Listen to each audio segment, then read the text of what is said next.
बिल्कुल एक बेसिक चीज पूछता हूं मैं आपसे टॉपिक पे आने से पहले कि अगर मान लो मेरे पास है 5x = 7 है, तो क्या मैं दोनों साइड +2 ऐड कर सकता हूँ? Yes sir. यानी इसका मतलब ये सही है क्या? हाँ सुजल बोलो। नहीं दिख रहा है। नहीं दिख रहा? स्क्रीन तो शेयर किया मैंने। दिख रहा है सर। दिख रहा है? अभी भी नहीं दिखा? हो सकता है थोड़ा लैग हो रहा हो आपकी तरफ से, इंटरनेट पर दिखना चाहिए। दिखा अभी? अब दिखा। हाँ ठीक है। तो देखो मैंने एक इक्वेशन लिखा है 5x + 7, सॉरी 5x = 7, कुछ भी लिख सकते हैं इक्वेशन में। हमने 5x = 7 लिखा और एक आइडिया प्रपोज किया कि अगर मैं +2 दोनों साइड ऐड कर दूं तो भी मेरा इक्वेशन जो है वो सेम रहेगा, उसका मतलब सेम रहेगा। ये अग्री कर रहे हो आप लोग? Yes sir. तो ये Yes, sir. पहली पॉइंट है, ये पहली बात रखी। ठीक है, अब सेम इक्वेशन से स्टार्ट कर सकते हैं, है ना। 5x = 7 था, मैं फिर से प्रपोज कर रहा हूं कि मैं दोनों साइड को 1/5 से मल्टीप्लाई करूंगा, तो मेरा आएगा x = 7/5, और ये भी सही इक्वेशन है, सेम एज दिस वन। अभी भी सही कहा क्या मैंने? अग्री कर रहे हो आप? दोनों साइड को, है ना, एक साइड के दोनों साइड को 1/5 से मल्टीप्लाई किया या किसी भी नंबर से मल्टीप्लाई किया, 5 से 10 से, मगर दोनों साइड को, तब भी इक्वेशन का मतलब सेम रहेगा। ठीक बात है। अब यहीं पर मैं एक तीसरी बात कह दूं अलग कलर से कि 5x = 7 है, तो मैं दोनों साइड को 0 से मल्टीप्लाई करूंगा तो 0 = 0 आ गया। ये सही है क्या? इसका मतलब दोनों साइड को 0 से मल्टीप्लाई करके प्रूफ कर सकते हैं क्या? ये सही है या गलत है? हाँ सुजल बोलो।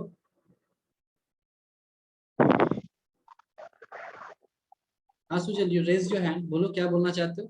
सर वो गलती से बार बार हो जा रहा है सर, थोड़ा लैग कर रहा है। ठीक है ठीक है। तो 5x = 7 मैंने दोनों साइड को 0 से मल्टीप्लाई किया और कहा 0 = 0 होता है। ये सही है या गलत है?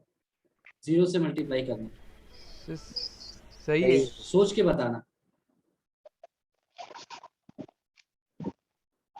अगर ये सही है, अगर ये सही है, ये तो सही है, तो ये हमेशा सही होगा क्या? क्वेश्चन समझ में आया? No sir.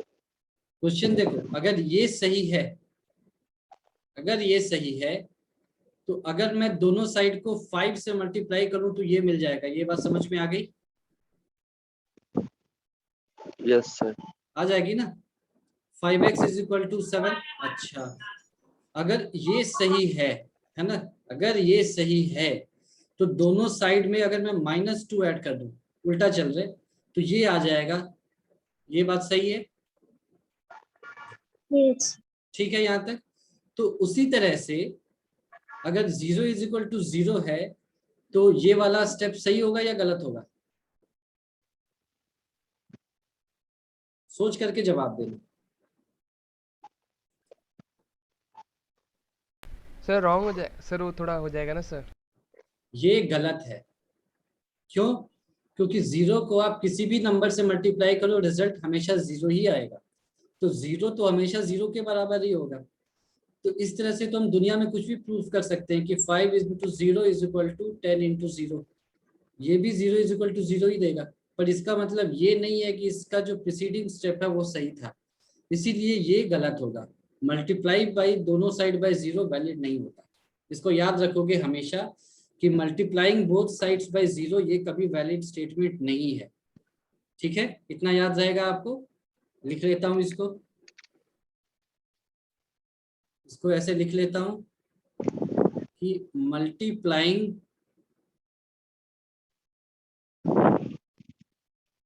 both sides by 0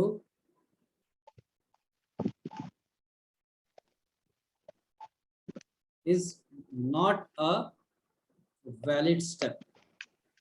ये आपको थ्रू आउट द लाइफ याद रखना है। मतलब अगर आप मैथ से रिलेटेड हैं तो थ्रू आउट योर लाइफ आपको याद रखना है। याद रहेगा? और अभी जो पढ़ाया वो समझ में आ गया सभी को अच्छे से? ये बताओ, ठीक है? तो अब इसके बेसिस पर एक कॉन्सेप्ट, इंपॉर्टेंट टॉपिक पढ़ते हैं जिसको हम कहते हैं एलिमेंट्री ऑपरेशंस, या कई बार इसको बोलते हैं ट्रांसफॉर्मेशन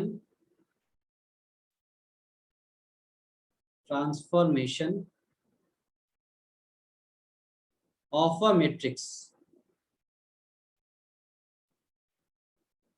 ठीक है, एलिमेंट्री ऑपरेशंस और ट्रांसफॉर्मेशन ऑफ अ मैट्रिक्स। इसमें हम लगभग वही काम करेंगे जिसको ऊपर में डिस्कस किया गया। एक सिंपल इक्वेशन से जिसको आपने अग्री किया कि हाँ ये वैलिड है और ये वैलिड नहीं है, तो वही सारी चीजें मैट्रिक्स में भी लागू होती है। अगर मैं उसको बताए बिना सीधे ये बोलता तो शायद आपको समझ नहीं आता। अच्छा, तो कितने तरह के ऑपरेशंस या ट्रांसफॉर्मेशंस हैं, तो उसको लिख लिया यहाँ पर। There are total 6 operations. Total आपको 6 ऑपरेशंस पढ़ने हैं, जिसमें क्या है 3 for rows and 3 for columns. ठीक है, टोटल 6 ऑपरेशंस पढ़ने हैं, 3 रो के लिए और 3 कॉलम के लिए।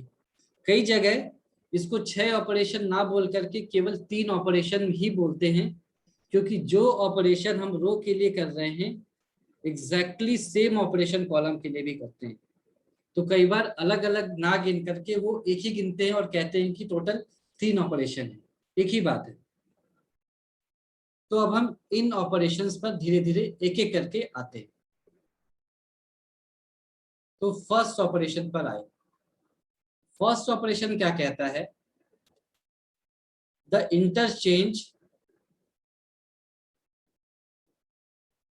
इंटरचेंज ऑफ एनी टू रोज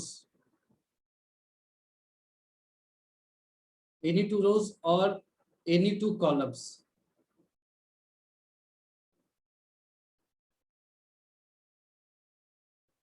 यानी कि कोई भी रो ले लिया, उसको मान लो RI एक रो है, उसको RJ में कन्वर्ट कर दिया, और the other way round, RJ को लेकर के, मतलब RI को RJ में कन्वर्ट किया या RJ को RI में कन्वर्ट किया।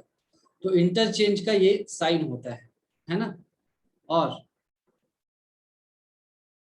किसी भी कॉलम को किसी भी दूसरे कॉलम में चेंज कर दिया, यानी कि कॉलम 1 को कॉलम I को J में चेंज किया और J को I में चेंज किया। ठीक है, तो द इंटरचेंज ऑफ एनी रोज और एनी कॉलम्स, ऐसा जब भी हम ऐसा करते हैं, तो हम जब भी ऐसा करेंगे, जब भी हम ऐसा करेंगे तो कहेंगे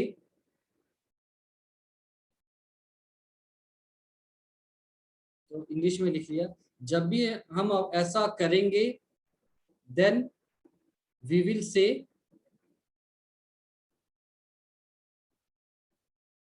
that we are applying elementary operation.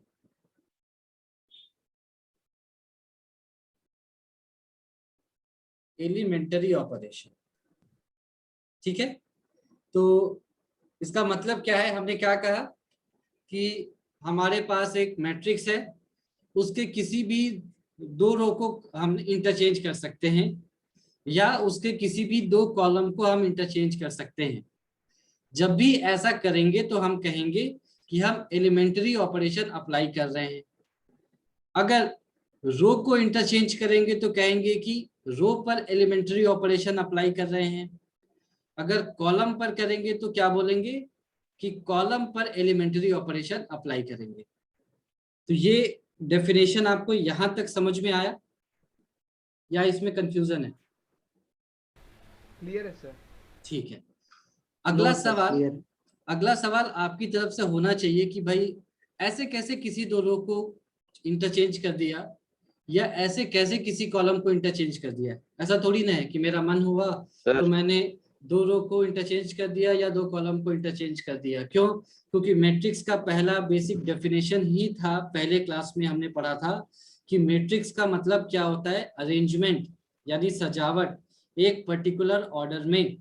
यानी कि रो को इंटरचेंज करेंगे और कॉलम को इंटरचेंज करेंगे तो मैट्रिक्स पहले जैसा रहेगा या चेंज हो जाएगा?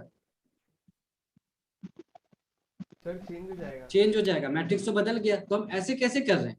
तो उसके लिए मैं आपको ध्यान दिलाऊंगा, ऊपर ले जाऊंगा ऐसा कि ये ऐसा नहीं है कि हमने किसी मैट्रिक्स को पकड़ा और चेंज कर दिया कॉलम और, ऐसा नहीं है। इसका मतलब ये तभी पॉसिबल होगा जब इक्वालिटी के दोनों तरफ मैट्रिक्स प्रेजेंट होंगे, है ना। एलएचएस में भी एक मैट्रिक्स होगा और आरएचएस में भी एक मैट्रिक्स होगा। तो एलएचएस वाले मैट्रिक्स के अगर रो 1 को रो 2 से चेंज कर रहे हैं तो आरएचएस वाले मैट्रिक्स के रो 1 को रो 2 से चेंज कर सकते हैं। इसका मतलब ये हुआ, ठीक है। तो इसको मैं करके दिखा देता हूं आपको सारी चीजें। पहले एक एग्जांपल ले लेता हूं ऐसे। देखो मैंने कहा कि ये थोड़ा सा इन्वॉल्व है, तो अगर आपको कहीं पर भी कंफ्यूजन हो ना तो तुरंत आप पूछ लो तेज आवाज में कि ये क्या हुआ ऐसा। इसका मतलब क्या है वो मैं आपको बता देता हूँ। 1 2 3 4 5 6 7 8 9 ऐसा करके मेरे पास एक मैट्रिक्स है, ठीक है। अब मैंने क्या बोला कि भाई मैं R1 को R2 से और R2 को R1 से इंटरचेंज करना चाहता हूं। तो हमने कर दिया, R1 जो है ये, इसकी जगह R2 को शिफ्ट कर दिया। तो ये हो गया 4 5 6 1 2 3 और 7 8 9। जो थर्ड है, थर्ड रो है, उसको डिस्टर्ब नहीं किया। मान लो इस मैट्रिक्स का नाम है बी। देखो मैट्रिक्स बदल गया है, क्यों? अरेंजमेंट बदल गया तो मैट्रिक्स भी बदल जाएगा। फिर किसी ने बोला कि अभी तो कॉलम की भी बात हुई थी, तो हम क्या करते हैं, कॉलम 1 को कॉलम 2 से चेंज करते हैं और कॉलम 2 को कॉलम 1 से इंटरचेंज करते हैं। अगर ऐसा किया तो कॉलम 3 को एज इट इज आप लिख सकते हैं 3 6 9, इसको कोई फर्क नहीं पड़ेगा, ये ऐसा ही रहेगा। कॉलम 1 में आ जाएगा 2 5 8, कॉलम 2 में अब आ गया 1 4 7। सर रो का कॉलम में नहीं कर सकते? नहीं, रो को कॉलम में नहीं कर सकते। रो बिल्कुल अलग चीज है, कॉलम बिल्कुल अलग चीज है, अपने दिमाग में रखना।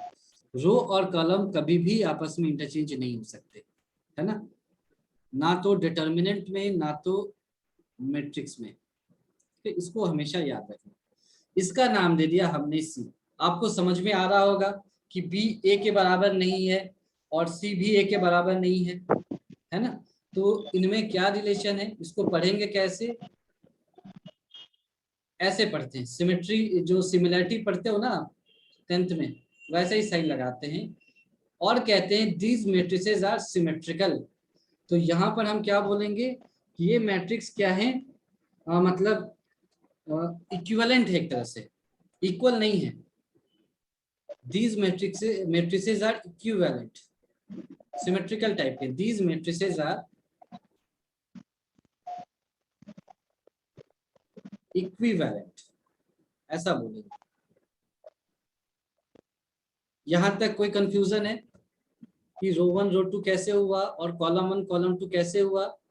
ए और बी कभी भी बराबर नहीं हो सकते अनटिल अनलेस एलिमेंट सेम ना हो, और बी और ए और सी भी बराबर नहीं हो सकते, तो उनको इक्वल नहीं बोल करके इक्विवेलेंट बोलेंगे। यहाँ तक ठीक है, समझ में आ गया? सर इक्विवेलेंट कब बोलेंगे, जब इक्वल बता नहीं रहा हुआ हूँ तब? अभी, हाँ ये जब करेंगे तब, इसके बारे में बता रहा हूँ। ये समझ में आ गया, ऑपरेशन कैसे करना ये समझ में आ गया। ये है क्या, ये अभी बता रहा हूँ, 1 मिनट में। ऑपरेशन समझ में आ गया कैसे करेंगे, रो 1 को रो 2 में कैसे और रो 2 को रो 1 में कॉलम 1 को कॉलम 2 में कैसे, कॉलम 2 को कॉलम 1 में कैसे, ये ऑपरेशन समझ में आया? ये बताओ। यस। ठीक है, अब आपका अगला क्वेश्चन होना चाहिए कि करेंगे कब और क्यों, यही ना?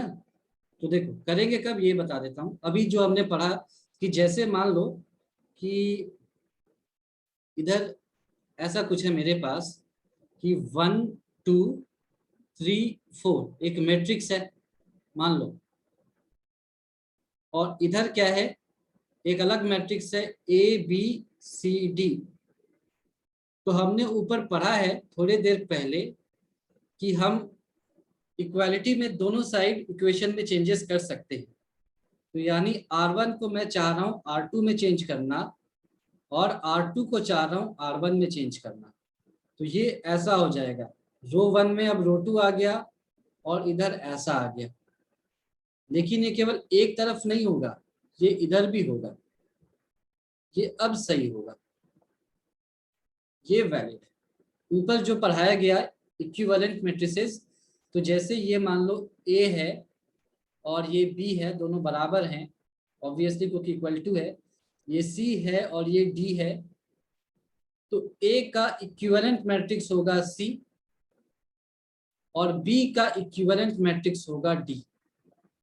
तो रो और कॉलम को इंटरचेंज कैसे करना ऊपर बताया गया, करेंगे कब और कैसे वो यहाँ पर है। सर ऐसे रो इंटरचेंज कर देंगे तो इक्विवेलेंट हो जाएगा। हाँ, अगर और A कॉलम तब भी इक्विवेलेंट होगा, तब भी इक्विवेलेंट होगा। अगर तुम चाहो, अगर तुम चाहते कि भाई मुझे तो कॉलम 1 को कॉलम 2 से इंटरचेंज करना है, तो ये ऐसे आता 2 और 4 1 और 3, तो इधर भी ऐसे आता B और D A और C।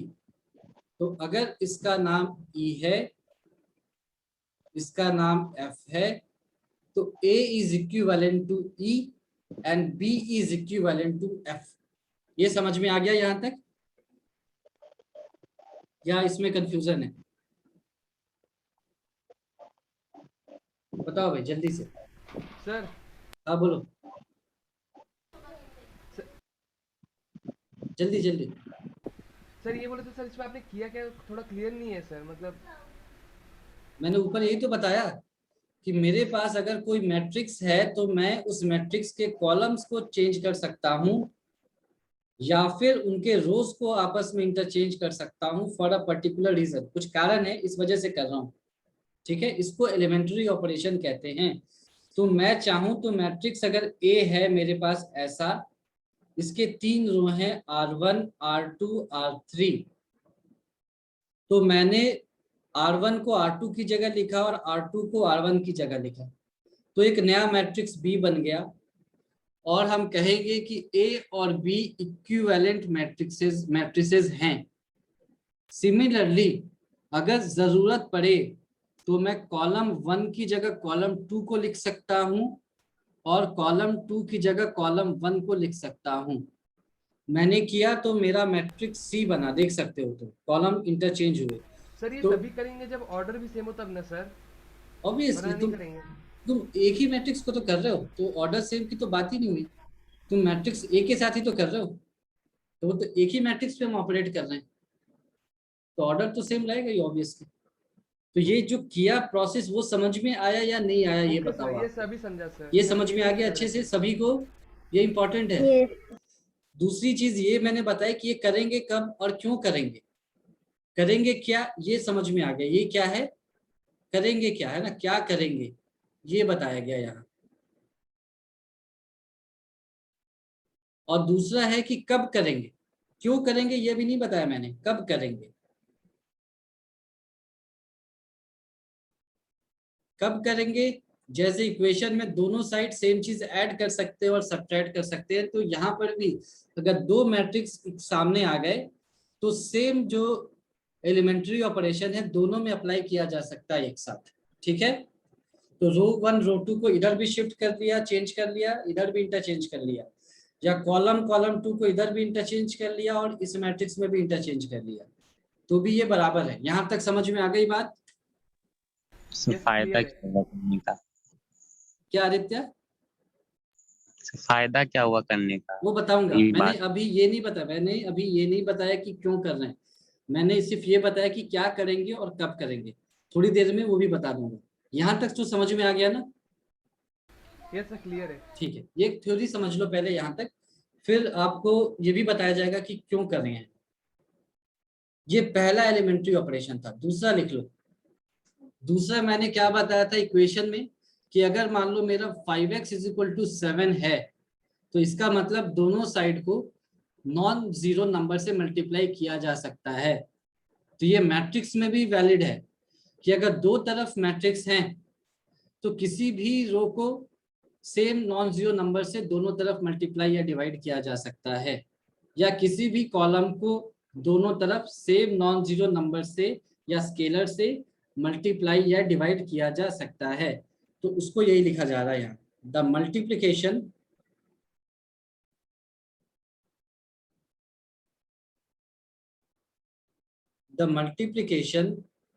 of the elements of any row or column by a non-zero, है ना, by a non-zero number, ये वैलिड है। मतलब कि मेरे पास Ri है, तो ith रो को मैं चाहूं तो किसी भी स्केलर से मान लो k से मल्टीप्लाई कर सकता हूं, या फिर किसी भी नंबर से कर। नॉन जीरो, है ना, जीरो नहीं होना चाहिए। या फिर अगर मेरे पास कोई एक कॉलम है ith कॉलम, तो किसी भी एक नॉन जीरो नंबर से मल्टीप्लाई कर सकता हूं। फिर से इसके बारे में समझाऊंगा अभी कि क्या हो रहा है। पहले एक एग्जांपल देख लो कि जैसे मेरे पास एक छोटा सा ही लेते हैं, है ना, क्योंकि जो 2/2 के लिए वैलिड है वो 3/3 के लिए भी वैलिड है।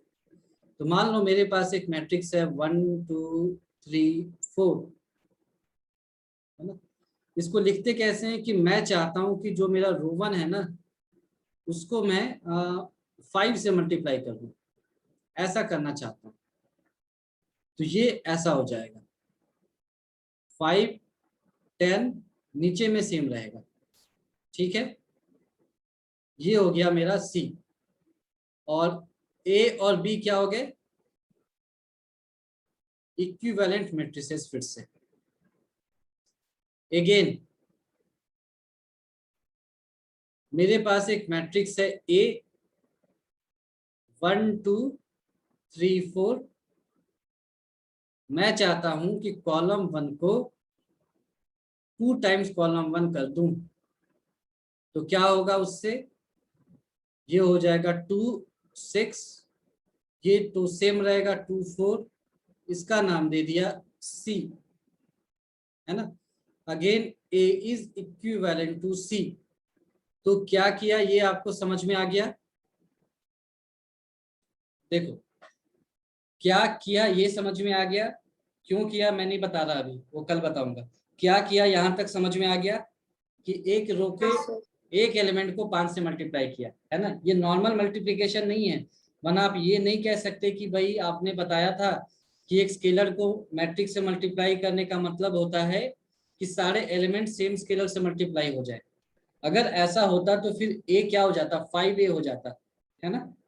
ऐसा नहीं है, हम सिर्फ रो को मल्टीप्लाई कर रहे हैं, उसी तरह से सिर्फ कॉलम को मल्टीप्लाई कर रहे हैं।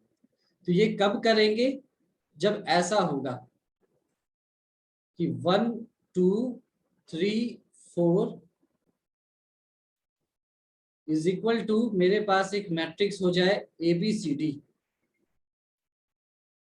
ऐसा हो जाए, और मैं चाहूं कि रो 1 जो है ना वो 5 टाइम्स रो 1 हो जाए, तो ये ऐसा दिखाई देगा आपको। ये हो जाएगा 5, ये हो जाएगा 10, ये सेम रहेगा। तो ये दोनों तरफ होगा, ये हो जाएगा 5a, ये हो जाएगा 5b, ये हो जाएगा c, और ये हो जाएगा d। यहां तक समझ में आया? सेम ऑपरेशन कॉलम के लिए भी है। तो आपको दिख रहा है इक्वेशन की तरह काम कर रहा है। जो LHS में हो रहा है वही, और उसी जगह पर RHS में भी हो रहा है। तो थोड़ा बहुत रिलेट कर पाए आप यहाँ तक? बताओ भाई। यस। ठीक है, देखो मैं फिर से बोल रहा हूँ, ये मैं क्यों कर रहा हूँ इस पर ध्यान मत दो, ये अच्छे से समझाया जाएगा कल, वो भी आपको समझ में आ जाएगा कि क्यों कर रहे हैं। अभी क्या कर रहे हैं और कैसे कर रहे हैं वो समझ में आना चाहिए। क्या कर रहे हैं और ये कैसे कर रहे हैं ये समझ में आना चाहिए। ठीक है, तब क्यों करेंगे ये भी आपको समझ में आ जाएगा। थर्ड पॉइंट ये जो कल समझ में आएगा मतलब। ये कल बताऊंगा, है ना, क्योंकि आज पहले लिख तो लो कि क्या क्या करेंगे, कल फिर हम समझेंगे इसको कि कब करेंगे। ये ऐसा थोड़ी है कि मन में आया और कभी उठा के कर दिया, तो इससे पहले भी तो कर सकते थे, तो वो बताया जाएगा आपको। अब लास्ट चीज समझ लो आप, लास्ट चीज क्या है, लास्ट एलिमेंट्री ऑपरेशन क्या है, कि कोई भी रो हो RI, उसको मैं ऐसे लिख सकता हूं, RI plus minus K times RJ। Same column I, इसको मैं लिख सकता हूं column I plus minus K times column J। मतलब कि एग्जाम्पल क्या है कि एक मैट्रिक्स लिया A, इसका नाम दे दिया फिर से 1 2, और इसको चलो इसको भी 1 और 1 दे दिया, सिंपल दे दिया ऐसे करके। मैं क्या चाहता हूं कि जो मेरा रो 1 है ना, वो हो जाए रो 1 माइनस 2 टाइम्स रो 2, ऐसा हो जाए। ठीक है, ऐसा हो जाए तो रो 2 को कोई फर्क नहीं पड़ेगा, वो तो 1 1 ही रहा। रो 1 को ध्यान से देखो, ये क्या हो जाएगा 1 माइनस 2 टाइम्स 1, तो ये हो जाएगा माइनस, या लिख ही दिया 1 माइनस 2 टाइम्स 1 ऐसा, और ये हो जाएगा 2 माइनस 2 टाइम्स 1, तो 2, तो ये आपका आ जाएगा -1 0 1 1, ये आ गया B के बराबर, और A is symmetrical to B। ये ठीक है, यहां तक समझ में आया? क्या करना है बताओ भाई, क्या इसमें दिक्कत है? ये प्लस भी हो सकता था, हमने ऐसे ही कर दिया माइनस कुछ भी। ये क्या करना है कैसे, ये समझ में आ गया कि हम किसी रो को यहाँ पर हम 5 या 6 नहीं लगा सकते, ये तो रो 1 ही रहेगा। रो 1 को प्लस माइनस किसी भी स्केलर टाइम्स किसी और रो से ऐड कर सकते हैं। सिमिलरली कॉलम वाइज भी ये वैलिड होगा, ऐसा भी कर सकते हैं। ये क्या करना है ये समझ में आया? बताओ। यस। ठीक है, यस सर। ठीक है, इसको हम बोलेंगे क्या, elementary row operation. Elementary row operation, sir किसी भी रो को किसी दूसरे रो से घटा हाँ, सकते हैं। बिल्कुल बिल्कुल, यही चीज सेम ऑपरेशन आपको डिटर्मिनेंट्स में भी पढ़ाया जाएगा, है ना। सेम वहां पे भी एक ही चीज होता है उसमें, लेकिन बराबर होते हैं दोनों मैट्रिक्स, यहाँ मतलब डिटर्मिनेंट, यहाँ पे मैट्रिक्स इक्विवेलेंट होते हैं, इक्वल नहीं होते। अब कब होगा फिर से, ऐसा नहीं कि कहीं पर भी शुरू हो गए, ऐसा नहीं किया। 1 2 मान लो 1 1 है, ऐसा है, और ये फिर से मान लिया इधर भी एक मैट्रिक्स है ABCD। रो का कर चुका हूं तो कॉलम कर देते हैं। मैंने माना कि मेरा जो कॉलम 1 है ना, अब वो ऐसा हो जाए कॉलम 1 प्लस कॉलम 2 जैसा हो जाए। तो मुझे बता दो क्या क्या आंसर आएगा। देखो एक चीज सुनो, सर जिस 3 ठीक है चलो 3 लिख दिया, फिर नीचे 2। ठीक है, जिसके साथ आप ऑपरेशन नहीं कर रहे हैं उसको तो सबसे पहले लिख दो। कॉलम 2 के साथ हम कुछ भी नहीं कर रहे हैं तो उसको एज इट इज लिख दिया पहले, जिसको कर रहे हैं बाद में। अब पहले वाले का बता दो, देखो इधर B और D आ जाएगा, कॉलम 2 को हम नहीं टच कर रहे A हैं। Plus B C plus D. A plus B C plus D, ठीक है, वेरी गुड। यानी कि अगर मैं आपको 2 मैट्रिक्स दे दूं और ये बता दूं कि भाई ये करके बताओ मुझे, तो आप करके आंसर ले आएंगे क्या? ये बताओ, आज जो हमने सीखा, आज जो हमारा आउटकम है वो बताओ, कि अगर मैं आपको ऐसा दे दूं दिस इक्वल टू दिस और बोल दूं कि ये ऑपरेशन करना है, तो आप दोनों तरफ करके आंसर ले आएंगे क्या? कर सकते हैं? चलो यस। ठीक है, ऊपर आते हैं। अगर मैं आपको ऐसा दे दूं क्वेश्चन में और कहूं कि ये लेकर के आ जाओ, ये ऑपरेशन करके कुछ लेकर के आ जाओ, तो ये आप कर सकते हैं क्या? यस। और अगर ये दे दिया जाए आपको, तो ये भी कर सकते हैं क्या? कॉलम को स्वाइप या रो को स्वाइप कर सकते हैं क्या? बताओ। तो मेरे ख्याल से कर सकते हो। तो आज का जो आपका आउटकम है, आपको क्या सीखना है, या तो ये वीडियो बाद में देख लेना यूट्यूब पे, या फिर अगर आपने स्क्रीनशॉट्स लिए हैं वो देख लेना। आपने मैट्रिक्स के ऊपर ऑपरेशंस देखे हैं, और क्या देखा है कि दो मैट्रिक्स अगर बराबर हों तो इक्वेशन की तरह सेम तरह के ऑपरेशन दोनों तरफ किए जा सकते हैं। क्या ऑपरेशंस हैं? Swapping of row and column, multiplication by a non zero scalar, या फिर एडिशन और सब्ट्रैक्शन ऑफ सम और other column to a column और अ रो, है ना? ऐसा आपने सीखा है। क्यों करेंगे ये कल बताऊंगा, ठीक है? तो